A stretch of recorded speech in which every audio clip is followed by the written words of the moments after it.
What is up, my friends? You are very welcome along to an unhappy player ratings here as Liverpool suffer back-to-back defeats. Defeat at Crystal Palace was followed up with defeat over in Istanbul against Galatasaray by 1-0.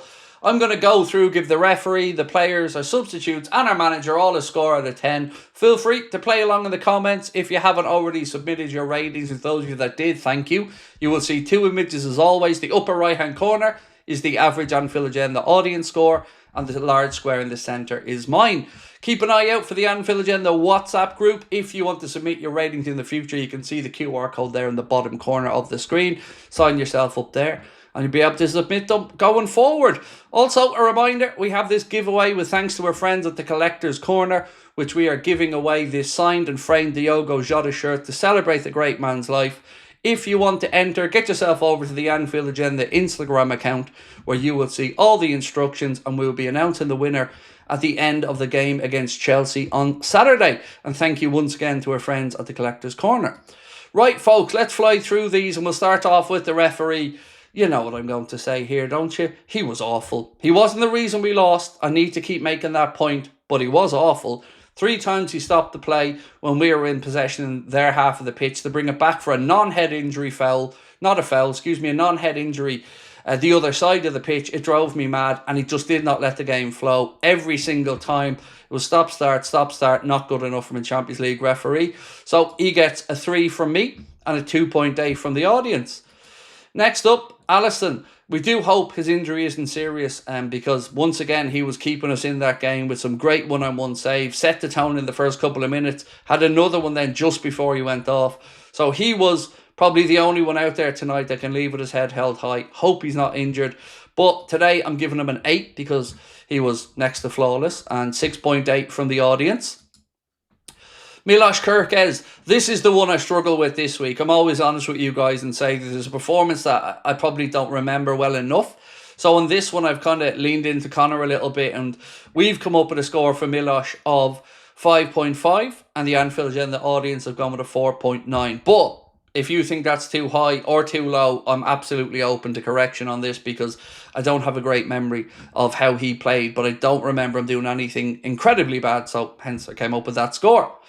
Next up, Virgil. His words after the game are not good enough from a Liverpool captain. To talk about outside people not giving the team a chance to settle is absolute garbage. Ultimately, they're not playing well, and something needs to be the reason why. Whether it's the system, the manager, the new players, but we're not seeing increased levels of performance, and the captain should be honest about that. So I didn't like that from Virgil after the game as much as I love the great man. His performance on the pitch I thought was same as every other defender's performance. Not good enough and too slow releasing the ball and moving it forward. Seemed to spend more time moving players around like chess pieces than he did, well, attacking or defending or captaining. So not great for me. I'm giving him a 5.5. I just wish, though, a few of those headed chances that we've had in the last few weeks did fall to Verge and not Ibu, because I feel like they'd ended up in the back of the net if it was Verge. And a 5, by the way, from the audience for Verge. Canade. Look, breaking news from L'Equipe that said Liverpool and Canade are close to an agreement. He was offered a new deal 2 weeks ago and they say that that is close, which is good news that that's the case because it can put to bed the Madrid nonsense and we can focus on finding out why he's not playing well.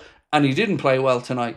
Really good news if he stays, like we've said. I want to hear he wants to stay. If he's staying, great. But he needs to be better than he was tonight. And I will play Joe Gomez against Chelsea because he gave away possession, which nearly cost a goal. He was 10 yards further forward than he needed to be in out of position for the first chance in the first few minutes. And all in all, just wasn't good enough. So for me, he gets a 4. And from the audience, he gets an even lower 3.3. Moving on to Dominic Szoboszlai. Difficult one, isn't it? Because he's been playing right back when the club have 2 right backs, but the manager doesn't seem to trust either of the 2 right backs to play right back. So Dom is having to play there to try to recreate, I guess, what Trent gave us from right back, which is that ball playing ability. Dom always puts in 100% effort and always tries to get into positions to put in crosses. His corners could probably have been a bit better today, but I'm going to give him an average of 6 because I thought he was okay. And again, he's been asked to play at a position, and a 4.9 from the audience. And look, of course, when Bradley came on, he went into his more natural position, but he's doing a job for the team, and I always appreciate that. Gravenberch. Not one of his greatest games, and he has been a really good performer for us and certainly been the model of consistency. Just today was a game where I think we probably just needed a bit more aggression in the centre of the park in that position. So today I'm going to give him a 5.5, and the audience, who've been hard taskmasters today, are going for a 4.5. Curtis Jones, I disagreed with some of the comments in the chat today on Curtis. There's no denying his passing wasn't at his greatest today, but he never hides on a football pitch. He always makes himself available, always brings energy and enthusiasm, and at least I could see he was trying. That's the one praise I would say there for Curtis. So performance-wise, I'm giving him a 6.5 because I don't think he was the worst of what we've seen out there, but everybody could and should have been better. The audience have gone for a 5.2. Florian Wirtz, just not happening for him. And everyone who said that he'd been pushed off the ball too easily, it's fair. Everyone that said he's taken too much out of the ball, that's fair. But I still won't give up on him. I'm being pig-headed on this one, and I know I am, but there's a player there, and I expect that we'll see it eventually. But what I would say is, like I said during the week, I'd be putting him on the bench for a while, bringing him in with 25, 30 to go, when legs are a bit stretched, maybe the opposition are a bit more tired, and his confidence can grow that way. So today, I gave him a 5, and the audience gave him a 4.4. Let me say one thing, though. There is no scapegoat for today's performance. There is no silver bullet for a player that was the reason for it. It was a collective failure from the manager right down to the players. And I think we need to be honest about that. The whole thing isn't working for whatever reason. And the results which we were getting and had probably glossed over, the performances haven't been there for the last couple of games, and Chelsea's huge. Cody Gakpo. Again, I'm going to go against the grain a little bit because I don't remember him giving away the ball too much. I do remember him getting a fair few crosses in, got to the byline at one point, chipped one up to the far post, which was headed down, and Wirtz had a shot the keeper saved. I did see him getting more space when Kirkes was bombing down and finally making those overlapping runs. So I'm going to go for a 6.5 for Cody because, like I said, I see the game a bit differently to others for him today. And as you can see, the audience disagree with me firmly, and they're going with a 4.3. Frimpong. Well, if this was the audition for when Mo's at the AFCON, I don't think anyone's been convinced. It just doesn't seem natural out there. It just doesn't seem strong enough out there.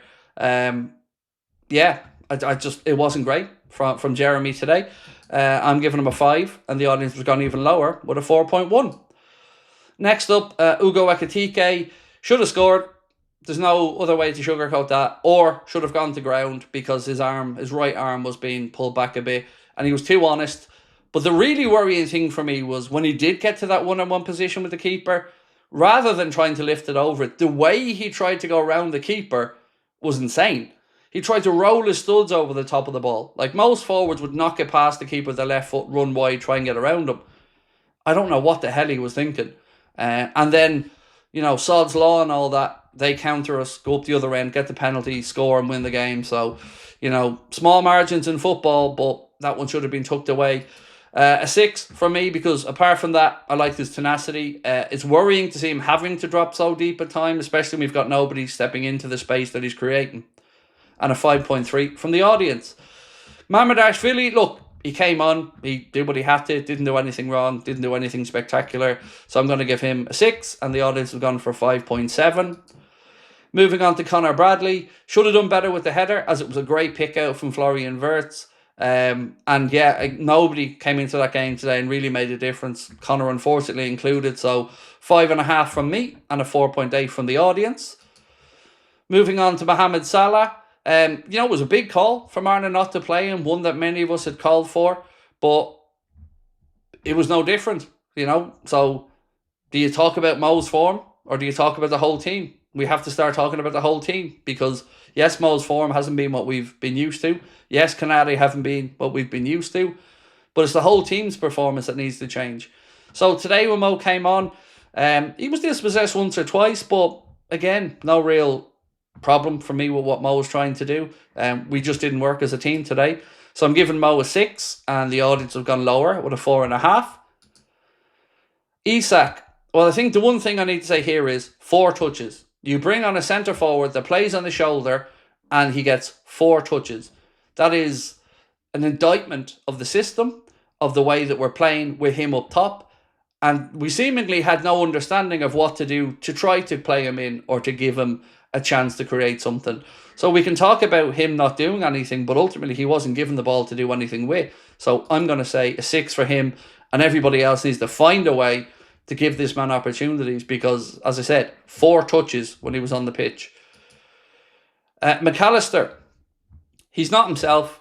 Is it playing catch up with fitness? Is it a form thing? Is it the whole combined team thing? It's something, and the tide has to start changing for a few players and then the whole team. So Maka, he will know he's not at his best. I've given him a 5, and the audience again have gone a bit lower with a 4.4. And Arna, again, absolute waffle after the match and no basis of reality for what we were seeing. So let me just take you through why I'm so frustrated with him. This is what we'd heard from our manager. For the penalty, he said Dominic Szoboszlai did nothing wrong. He felt a little flick. The player went down. They made a 20% penalty, 100% penalty. It was smart from them. No real issues with that. This one, though, I do have a problem with. Again, disappointed because you lose. Football is about winning. This was a different performance on the ball and off the ball to last Saturday. First half, we played quite well. I don't know what he's looking at. Yeah, we were better in the first half than the second half, but that's more of an indictment to the fact that we couldn't change it at half time. And defensively, we're still giving up way too many chances way too cheaply. And to say that that was better is just wrong. You won't find fans who thought that was better than the performance of Palace. They were equally as poor. None of it is good enough. What is the style? What are we trying to do? Because fans don't understand Arna. They don't. So for me, today, I have to be honest, Arna gets a 4 because it was nowhere near good enough from the top right the way down, and the audience have gone for a 3.1. So that, ladies and gentlemen, is the Anfield Agenda player ratings. Do let us know your thoughts in the comment section. There will be better days ahead. The team will get better, and hopefully we'll start to click because it's a dark moment at the minute. 2 losses in a row, a big game against Chelsea coming up. It's pivotal we get the points at Stamford Bridge. I'll see you guys, same time, same place tomorrow. Appreciate your support as always. We'll talk soon. Bye-bye.